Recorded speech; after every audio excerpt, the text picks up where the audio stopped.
बिस्मिल्लाहिर्रहमानिर्रहीम। खूबसूरत ज़िंदगी के 12 राज। रोज़ाना एक देसी लहसुन ज़रूर खाएं।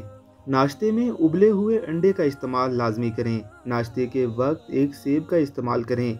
घी की रोटी के बजाय खुश्क रोटी इस्तेमाल करें। दिन में 12 गिलास पानी हर सूरत पिएं। एक दिन छोड़कर तुहम, मलिंगा और इसबगोल छिलके का इस्तेमाल करें। अदरक, सौंफ, दालचीनी, पुदीना, छोटी इलायची, तमाम चीज़ें थोड़ी मिकदार में लें, ज़्यादा ना लें। उनका कहवा बनाकर एक कप पिएं। आधा लीमू मिला लें। एक दिन छोड़कर एक दिन पिएं। रोज़ाना 5 या 7 खजूरें खाएं। सुबह के वक्त भिगो के रखे हुए बादाम छील कर खाएं। 12 अदद बादाम खाने हैं। बोतल और डब्बे वाले जूस तर्क कर दें, बहुत नुकसानदेह हैं। उनकी जगह घर में फ्रेश जूस बनाकर पिएं। रोज़ाना अपने हाथ की हथेलियों और पाँव के तलवों पर तेल लगाकर सोएं। नाक में 3 कतरे तेल डालें। काफ़ी बीमारियों से महफूज रखता है। तिलावत कुरान पाक 5 वक्त नमाज पाबंदी से पढ़ें। जो थोड़ा सा वक्त जब भी मिले अल्लाह का जिक्र करें।